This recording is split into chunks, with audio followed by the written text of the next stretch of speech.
seperti kalian semua sudah dengar banyak ya bahwa pajak di Kanada itu memang tinggi. Dan apakah itu benar atau tidak?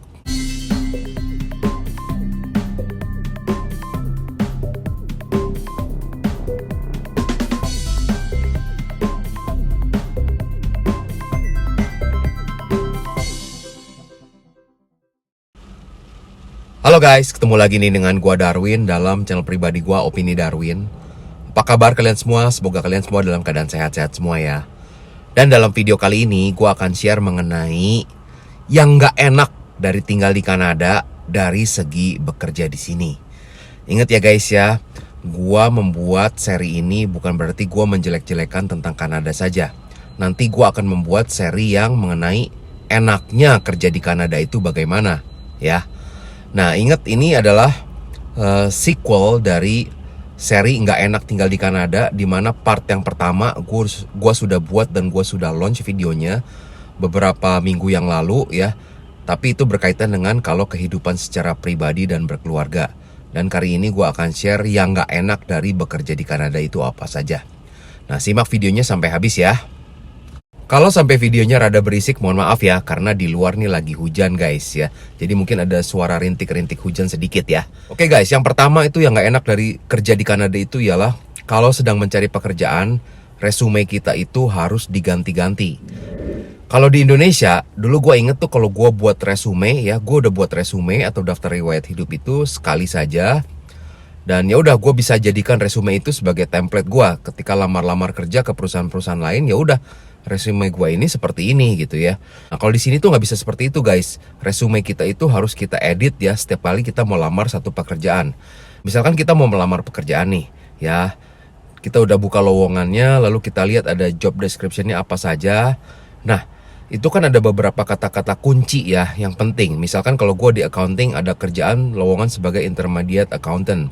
Nah di situ job description-nya itu harus bisa rekonsiliasi bank, harus bisa melakukan financial reporting, harus bisa melakukan budgeting. Nah di resume gua harus make sure bahwa kata-kata itu, keyword-keyword itu tuh ada di dalam job description di resume gua, supaya keywordnya itu match dengan lowongan yang sedang kita apply.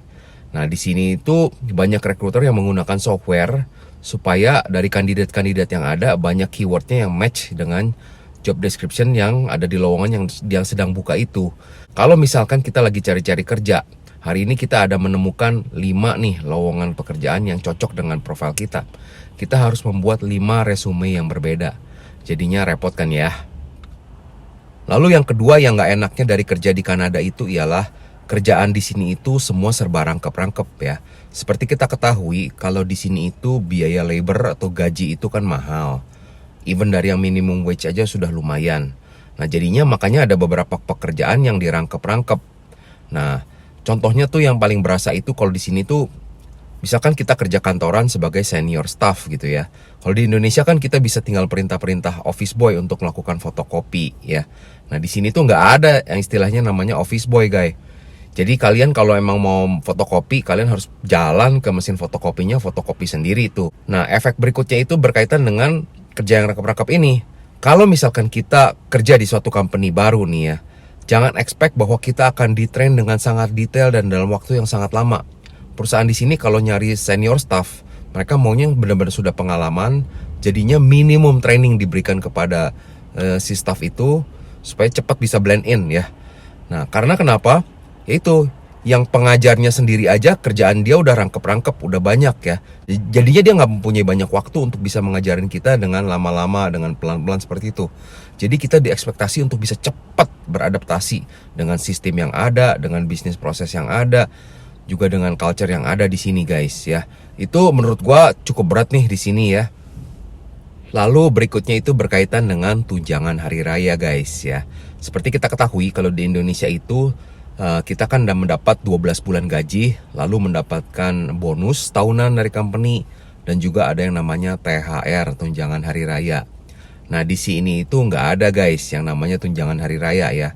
Ada gaji selama 12 bulan, plus ada yang namanya bonus tahunan, tapi tidak ada yang namanya THR. Nah gue terus terang sangat merindukan ya yang namanya gaji ke-13 atau THR itu guys ya. Lalu berikutnya itu berkaitan dengan hari libur nasional, guys.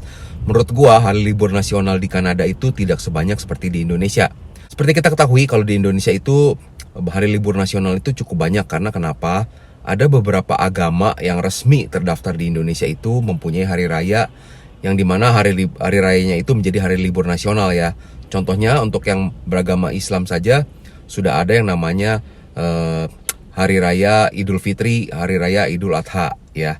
Lalu untuk yang Kristen ada yang namanya Natal dan Paskah. Lalu di agama Buddha ada yang namanya Waisak.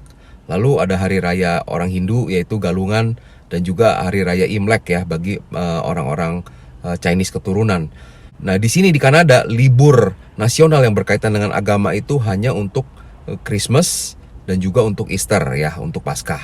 Nah, di luar itu hari raya agama lain-lainnya itu tidak menjadi hari libur. Nah, jadinya tentu saja hari liburnya itu kalah banyak ya dibandingkan dengan di Indonesia. Terus terang gue sangat merindukan nih untuk hari raya libur nasional yang cukup banyak seperti di Indonesia ya guys ya. Lalu poin berikutnya itu berkaitan dengan tax atau pajak. Seperti kalian semua sudah dengar banyak ya bahwa pajak di Kanada itu memang tinggi. Dan apakah itu benar atau tidak? Menurut gue itu benar banget guys ya. Nah jadinya kita sudah bekerja dengan penghasilan yang lumayan. Ketika gaji kita makin bertambah, teks kita juga makin bertambah. Bahkan makin lebih besar lagi guys ya. Nah jadinya lumayan sih ya. Misalkan nih gue pernah melakukan simulasi perhitungan. Kalau misalkan seseorang dengan gaji yang sekitar $60,000 setahun ya, atau $70,000. Nah itu penghasilan sebulannya itu kurang lebih sekitar $5,000 kan ya sebelum potong pajak. Nah itu potongan bersihnya setelah potong pajak itu mungkin sekitar $3,200 sampai dengan $3,300 ya. Ada sekitar $1,700 itu udah lari ke pemerintah. Nah potongan itu dalam bentuk pajak, juga ada yang namanya CPP ya, atau tunjangan untuk pensiun hari tua nanti, dan juga untuk employment insurance. Nah jadinya lumayan guys, senang-senang nih kalau ngelihatnya ya. Wih, gaji kotor kita ini $5,000 sebulannya. Berapa tuh? 55 juta ya kalau dikalikan dengan kurs Indonesia. Tapi setelah dipotong, potongan pajaknya itu bisa sampai hampir 20 juta sebulannya guys ya. Jadinya berasa banget tuh. Dan yang kedua, kalau kalian juga yang tinggal di Ontario, kalian lagi belanja-belanja di supermarket, kalian bisa melihat sendiri ya. Harga-harga barang itu banyak yang belum termasuk tax ya. Nah, misalkan ada beli barang yang harganya $10. Ah, kalian melihatnya udahlah $10 beli deh. Pas sampai di kasir ada lagi tax ya, atau kita di Indonesia mungkin familiar dengan nama PPN. Nah, di sini namanya kalau di Ontario itu namanya HST. Nah, HST-nya itu bukan 10% guys, tapi 13%. Jadi pas bayar di kasir bukan $10, tapi ditambah 13% lagi ya charge-nya. Lalu poin berikutnya yang berkaitan dengan gak enak kerja di Kanada itu ialah di Kanada ini sangat ya, orang Kanada ini sangat Canadian Certificate and Canadian Experience minded. Itu yang gue alami ketika gue waktu baru pindah ke sini guys ya. Kalau kita dari Indonesia pindah ke sini dengan skillnya yang cukup general, ataupun nggak pernah kerja di perusahaan multinational company yang well known di sini, itu agak challenging. Jadinya ibaratnya apa ya? Kalau mau dikata itu experience kita dari back home, dari di Indonesia itu kurang dianggap atau kurang dilihat. Nah jadinya di sini itu penting banget untuk bisa ada namanya Canadian Certificate ya, untuk ngebantu, yaitu dengan sekolah lagi ya, kursus atau diploma atau ambil bachelor lagi ya kalau emang harus. Dan juga kita coba-coba untuk rajin-rajin volunteer ya, kerja-kerja volunteer supaya di resume kita itu jadi ada Canadian experience juga. Nah ini yang menjadi sangat challenging untuk beberapa orang ya.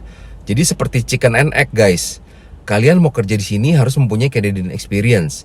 Tapi setiap kali lamar, perusahaan-perusahaannya menolak karena kamu tidak mempunyai Canadian experience. Jadinya bagaimana untuk bisa mendapatkan Canadian experience itu ya? Nah, beberapa caranya itu yaitu tadi harus coba cari program-program co-op atau program-program magang di mana ada resikonya itu tidak terbayar, tapi kalian mendapatkan Canadian experience. Dan poin terakhir menurut gua itu ialah mengenai kalau kerja di sini itu job security-nya itu tidak pasti guys. Bahkan kalau gue boleh bilang untuk poin ini gue mau kata dipecat di Kanada itu sangat sadis ya. Kenapa sangat sadis? Ini berdasarkan pengalaman gue ya selama kerja di sini. Gue bisa melihat sendiri ya, kalau memang ada orang yang lagi mau dipecat di sini itu, jadi orang itu misalkan datangnya pagi-pagi. Oke, ketika datang pagi-pagi, dia lagi buka komputer dia, tiba-tiba orang HR manggil dia nih, saya perlu berbicara sama kamu di ruangan secara pribadi. Nah, kalau udah sampai seperti itu tuh deg-degan guys ya. Jadinya ketika begitu kita masuk ke dalam ruangan, kita dibilang sama orang HR-nya bahwa kita dipecat ya. Setelah itu, kita tuh nggak boleh balik ke meja kita. Langsung kita digiring keluar, disuruh ke parkiran mobil dan suruh pulang. Nah, nanti barang-barang pribadi kita itu akan dikirim pakai pos ke rumah kita. Nah, itu alasannya karena takutnya nanti kita marah, kita melakukan sesuatu yang jahat kepada company ya, dengan misalkan kita membuka komputer kita dulu, lalu kita masukin virus atau kita delete semua datanya. Nah, jadi itu kurang lebih seperti tindakan preventif dari company, takutnya kalau nanti orang yang dipecat itu marah guys ya. Nah, tapi menurut gue itu shocking banget ya. Kalau di Indonesia kan setelah dipecat gitu kan, orang itu masih bisa say hello, masih bisa packing barangnya dulu atau apa gitu ya. Nah, di sini tuh sangat sadis sekali guys. Jadi gue pernah beberapa temen ya, ada 1-2 temen di kantor gue yang gue udah gak pernah ketemu dia lagi tuh. Setelah beberapa lama baru dia japri gue lewat handphone pribadinya atau lewat emailnya ya guys ya, ngasih tahu dia dipecat dan kurang lebih seperti itulah gitu ya. Jadinya cukup sadis ya kalau proses pemecatan di sini ya. Nah, tapi disclaimer dulu ya guys ya, bahwa pertama, gue bukan agen imigrasi, gue bukan agen tenaga kerja, gue bukan immigration lawyer, gue hanya salah satu dari ribuan orang Indonesia yang tinggal di Kanada, dan gue juga hanya kelas pekerja. Gue bukan orang yang bisa meng-hire orang dari Indonesia untuk pindah ke sini. Dan juga disclaimer juga bahwa ini berdasarkan apa yang gue alami di sini, berdasarkan apa yang gue amati di sini. Gue pun bisa melakukan kesalahan. Jika ada yang menurut kalian pernyataan gue itu salah, tolong tulis koreksinya di komentar di bawah ini ya. Oke guys, terima kasih guys ya sudah menonton video ini. Sampai jumpa di video berikutnya ya. Stay safe and stay healthy. Oke, bye.